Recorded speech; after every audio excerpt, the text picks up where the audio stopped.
Hello there. If you don't know me, my name is Maria, and I usually talk about technology on the internet, but in this week's video, I wanted to tell you a story.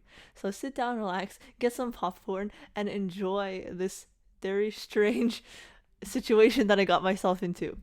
So around September, I was I had a problem with saying no to things. I still do, but at this point it was at its height. So it was this situation was just bound to happen, obviously. So you know how you usually get messages on LinkedIn, you or some of your friends maybe have gotten these where some random person will message you and then they'll say something like, "Oh, I saw your profile and it's really interesting to me. It seems like you have all of the skills that we need in this position. Have you ever been interested in entrepreneurship? Have you ever thought about going into business? Well, I have a really great opportunity for you. And there's mentorship included." So usually I'll just be like, "Nah, thanks, bro. Like, thanks for the opportunity. I'm busy." And just like, shoo, go away. But this case, I got like somehow bamboozled into a situation where I didn't even know that it was like this. So sometimes I'll always say no to those. And one time I had to like tell my friend, "No, like you're literally like getting roped into something that you don't want to do." And I had to stop her because she was like, "No, but this person looked at my profile and they said that they also like cheesecake. Therefore, we're best friends now and I have to say yes to everything." And I was like, "No, stop right there." We all had to tell her, stop.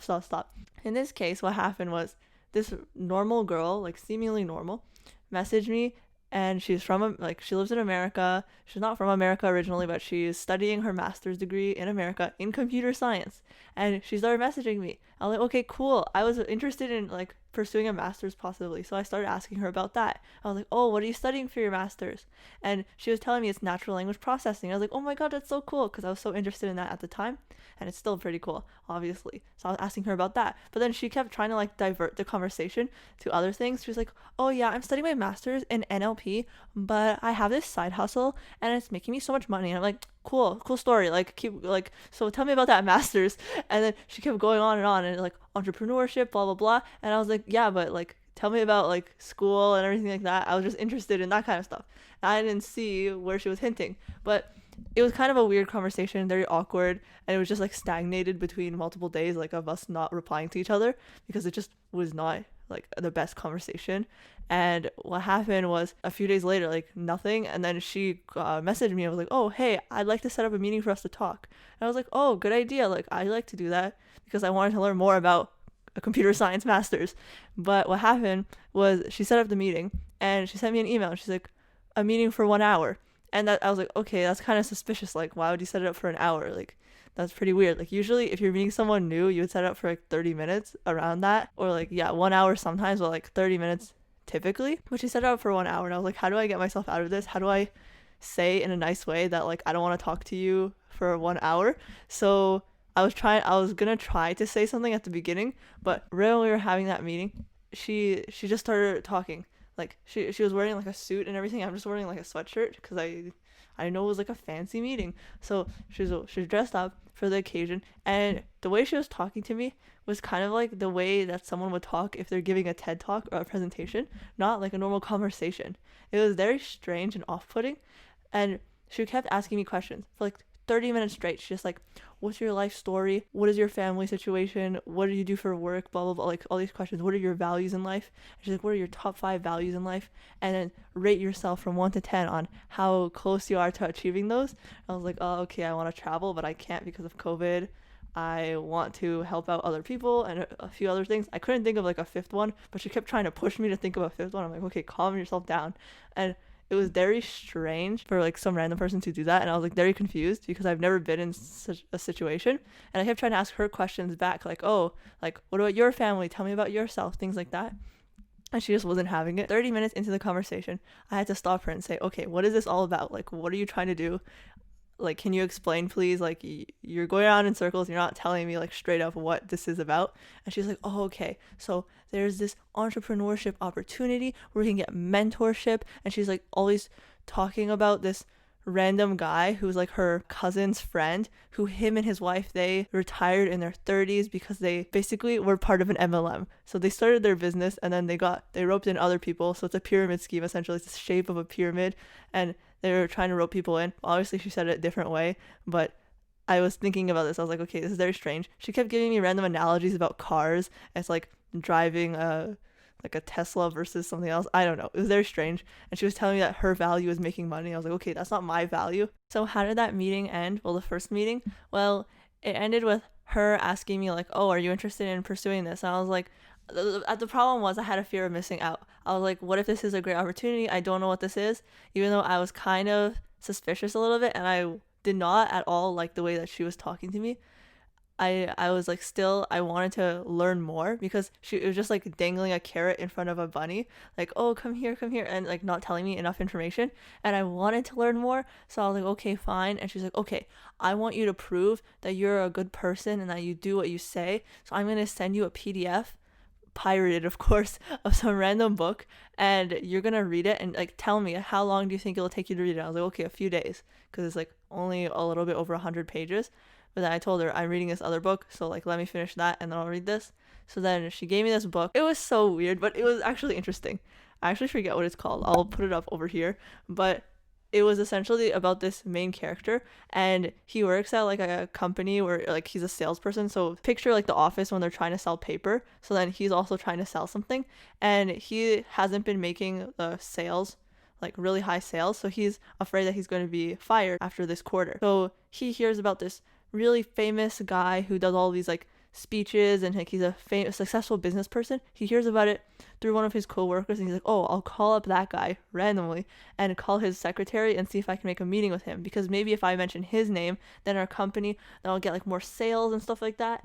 Very weird situation. But he calls that guy, and then his secretary says, oh, you can come on Saturday morning and then you can meet that guy. And then he goes to that guy's mansion and meets him, and he basically, the guy says, okay, I'll teach you everything I know if you come to my house every day for 5 days, and every rule that I teach you, I will, or person that I introduce you to, because he every day for the 5 days, he introduces him to a new person, and that person teaches them a rule. So every day you have to, like, once you learn that rule, you have to actually use it in your life. And if you don't, then like don't show up the next day. So that's what they do. And he meets like this Italian guy who like came to America and had a hot dog stand, and then he built so many other like restaurants, and now he's like this real estate mogul because he owns so many properties in whatever city they live in.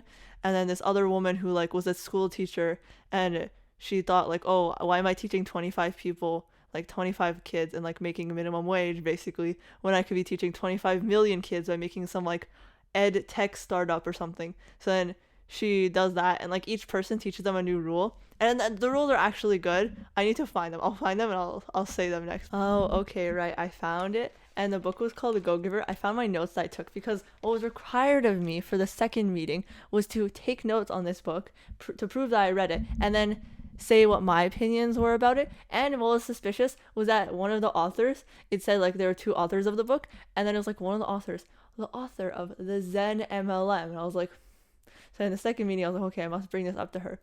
Like, I must ask this lady what she thinks about that. So I took notes on it. It was actually interesting. Like, it was written as a kind of a story, so it was much better than what I was expecting, but it was still pretty weird. So some of the things that they were talking about was like the law of virtue. Your true worth is determined by how much more you give in value than you take in payment, which I guess makes sense, but still, should get paid for things. The second one was called the law of compensation. That one was your income is determined by how many people you serve and how well you serve them. So that was like the teacher situation. The next one was the law of influence. So your influence is determined by how abundantly you place other people's interests first. So as you can see, there's a kind of a theme here of like unpaid work and just doing things for other people, which like, yes, it's okay, but still. And the next one was the law of authenticity. So it says the most valuable gift you have to offer is yourself. So that was cute. But it was an interesting story, and like it was pretty cool, but I would not recommend reading it unless you want to join an MLM. Or you could read it. I don't know. Maybe you have that. You're interested in it, but go ahead. So what happened in our second meeting was that she was like, okay, let's talk about this book. And then we talked about it, and she gave me a second book, and she kept like teasing me like, oh, I'm not going to give you information about this mentorship opportunity until like we have like 7 meetings. I was like, what the F? Like, this is really strange. And I kept telling my friends, okay, I wasn't stupid. I was telling my friends, I think this is an MLM. I think this is an MLM. And they were like, yeah, Maria, it is. Why are you doing this? And I was like, I want to see how far I can get into this situation. I want to see from the inside perspective. So the second meeting was, she told me to read another book. And this one was very weird. It was by Robert Kiyosaki, who like I was planning on reading his books, but now I'm like, no, I don't trust you anymore. You have betrayed me, betrayed my trust. Basically talking about how to build an MLM. They call it network marketing, and that's what the woman was calling it, like the one I was talking to. She's calling it network marketing, MLM. That's what it actually is. And it's basically how do MLMs work if you're not sure. It's you are part of the company, you either sell a product or you recruit other people under you to sell a product, and if they make sales, then you get a percentage of that sale, so it kind of like bubbles up. So like say you recruited these people, you'll get like 3% of their profit. They recruit other people, you get 1% of that. So it builds a pyramid, you know? Okay, and then at the second, or actually this, I think it was the third meeting or something. Or no, I didn't have a third meeting, because she said, oh yeah, we'll have a third meeting, and then right after the third meeting, let's have the company meeting, where it's like the next step where you actually go to a company presentation, or just some random person like presenting a deck of slides, and like other people, like other weird people like you who think that this is a good opportunity, they're also in like the video call. Maybe it would be in person if there wasn't COVID, but right now it's on a video calls. And actually my friend went into this, like I didn't know this, but she told me after that she actually like went into this stage, and after that she left. But I decided to leave right before this because I was like fed up with this. Yeah, I really hated the second book, and I was like, this is like red flags all over the place. So I'm like, no. I cut her off. I was like, thanks for the opportunity. I don't think this is good. And also in a second meeting, I did bring up MLM. I'm like, this sounds like an MLM. And then she's like, what's MLM? And I was like, okay, no, this is bad. Okay, I'm not gonna trash all MLMs, but because I did talk to someone who also almost joined one, but he did say that the whole point of why people really like MLMs is the community aspect, because a lot of them, like, they're really super positive, which is something that is a good and a bad thing, but they're always just like hyping up everybody, but it is building a community. So he said like he made a friend, and like the reason she joined an MLM was because she moved to Canada and then she was studying in university and she had no friends. So then this was like a way for her to build community and meet new people. So then I guess it's good for her, but not good for everybody, of course, because there are obviously those stories of people who lost so much money and like broke relationships with people because of being in an MLM. So that's pretty bad. But I just wanted to warn you that if you ever get these kinds of messages, then please stay away. Don't do the same thing I did. Don't think, oh yeah, I'm missing out on something, because yeah, like me and a few of my friends already made this mistake. So don't be dumb. Don't do this kind of stuff. Learn from Maria's weird stories, and yeah, just stay safe out there. Don't say yes to everything like I always was doing. I need to learn how to say no more, and so do you. So I hope you enjoyed this story time video about me opening up about how dumb I am, or I was, I hope. And let me know in the comments below what you thought was interesting about this story and what you would have done if you were in my place. And if you've also been in this situation, let me know what happened. So with that, I'll see you next time. Bye.